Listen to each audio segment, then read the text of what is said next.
Okay, so yesterday I told you all that I am doing a vision board because I wanted to bring more focus and clarity to this season that I'm in, and that I was reviewing my answers to the 21 questions that I have in my 21 questions journal.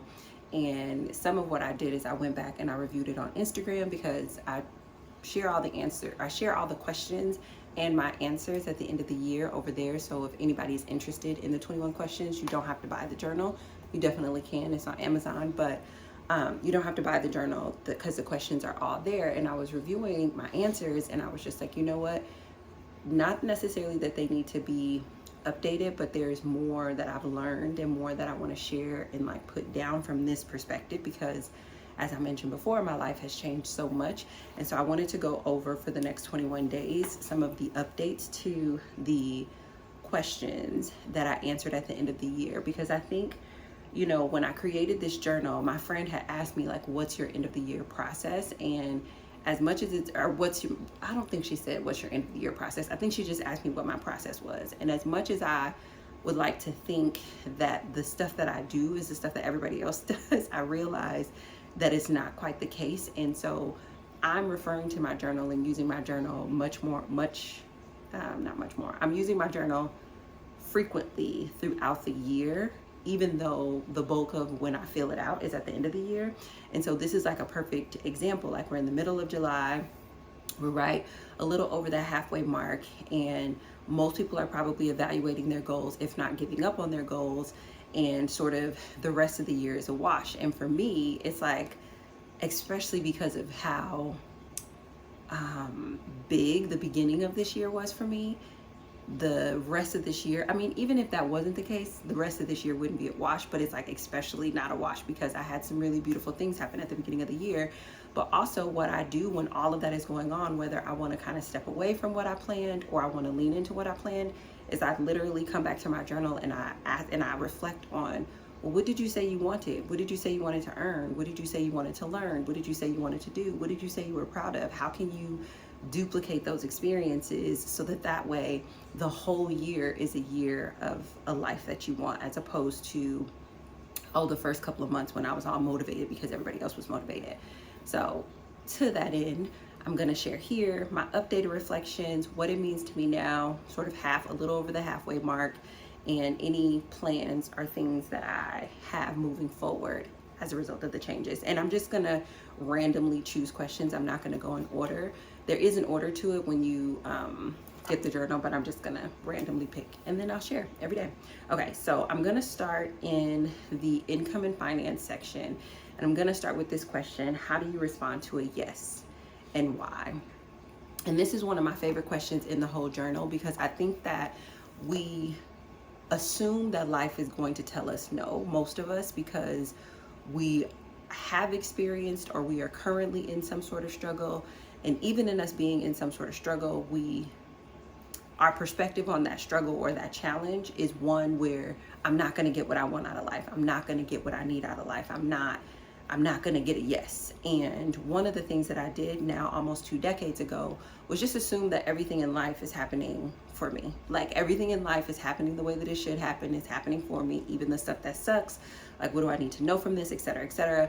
What eventually evolved from that is this idea of, like, even when bad stuff is happening, yes, everything in life is happening for me, but there are slices of time where life will give me a very specific yes. Like, I have prayed for this and life said, okay, yes, you can have this. Or even if I haven't prayed for it, but it's something that I had put down on my vision board, or something that I had put down in my personal vision, and it shows up. It's like life gave me a yes, and how do I respond to it?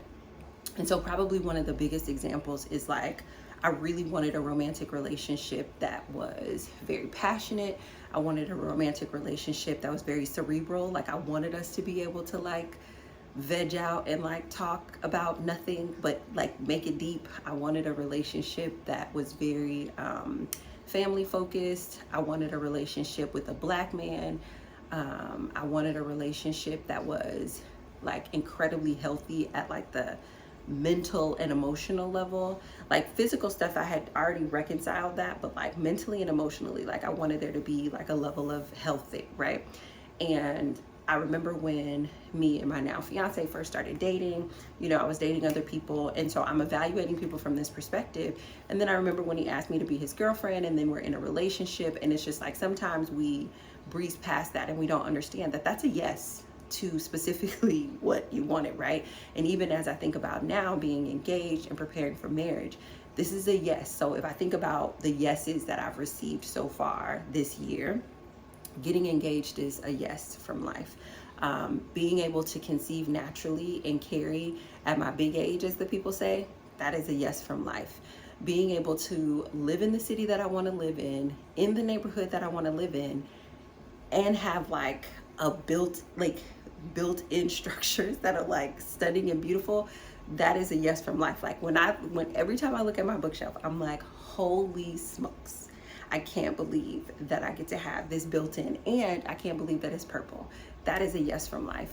When I think about being able to have the type of healthcare that's going to give me, right? Because as an entrepreneur, you know, we're up and down with healthcare. Sometimes we have it, sometimes we don't. Sometimes it's good, sometimes it's not. The healthcare that I have right now is phenomenal because I am not paying an extreme amount out of pocket. These are all yeses that I've gotten from life. Like life is constantly saying to me, yes, Stacey, you can have what you want. And so then the question in this journal is, how do you respond to it? And my typical response used to be skeptical and to be worried about when it was going to end or when the other shoe was going to drop. And because of therapy and doing a lot of trauma work, I no longer respond to yeses like that. I no longer respond in such a way where it's like, oh, I don't deserve, or it's just a matter of time before I lose that, or somebody's going to take it from me. None of that stuff comes up for me anymore. I used to respond with a ton of gratitude, but what I'm intentionally, and what I wrote down in my journal, is I want to respond with indulgence and appreciation. And so what that means for me, if I look at these three yeses that I've gotten so far, and there's more, I wrote more of them in here, but if I look at the yes of getting engaged, the yes of conceiving naturally and fairly easily, well, not fairly, easily, I have to say fairly, and I look at the yes of being able to have a built-in library, then my question is, how can I indulge in those things more, and how can I appreciate those things more, so I can remind life to give me more of that, so that I can remind life that, like, this is what I want.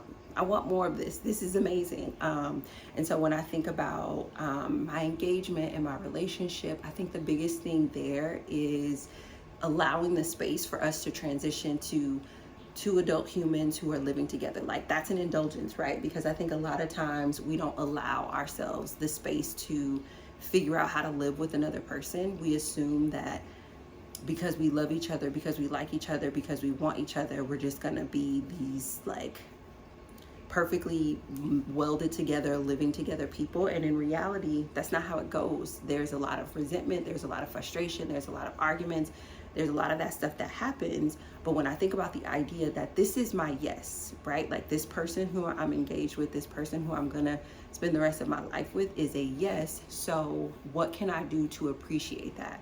Well, to show my appreciation, I can be much more patient, I can be much more flexible, I can be much more open to us adjusting to the idea of living with one another.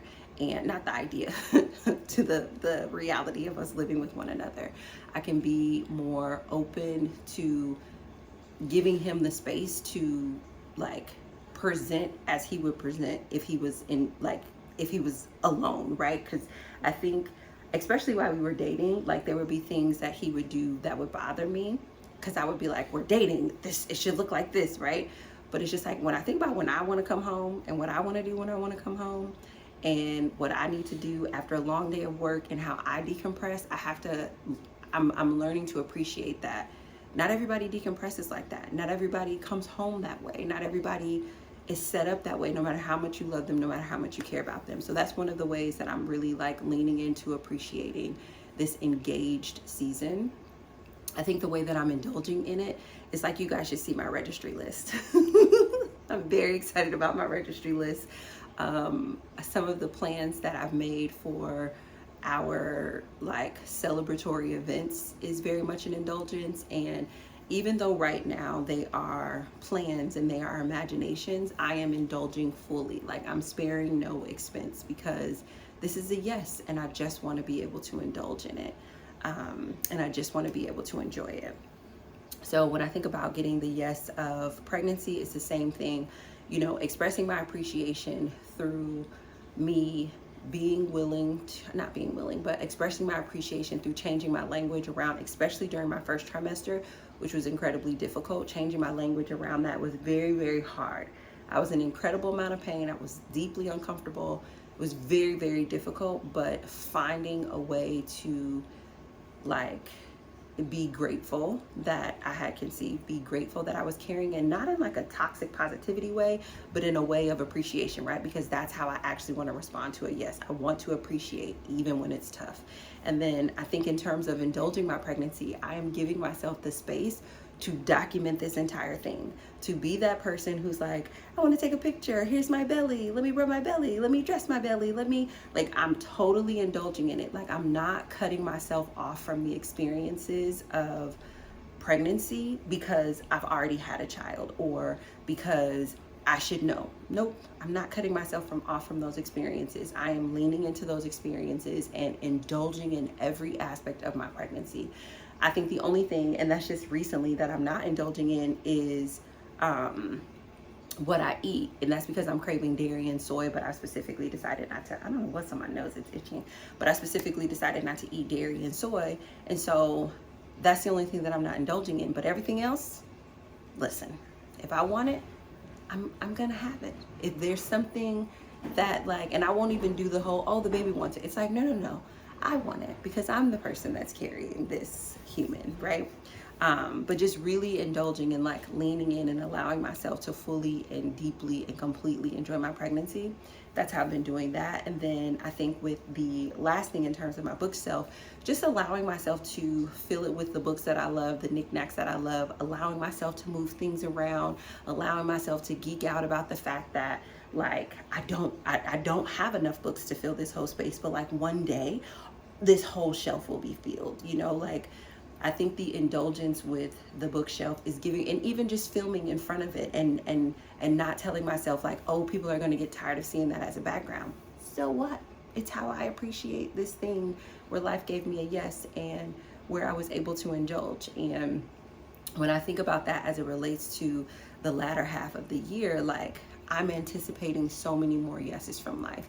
And when those yeses show up, much like I said at the end of this year, what I want my response to be is full-blown appreciation and deep indulgence, because I think it makes me the person that I want to be, right? Like it makes me the type of person that I want to be, which is ultimately deliriously happy. So that is day 1 of the 21 questions. We have 20 more questions to go.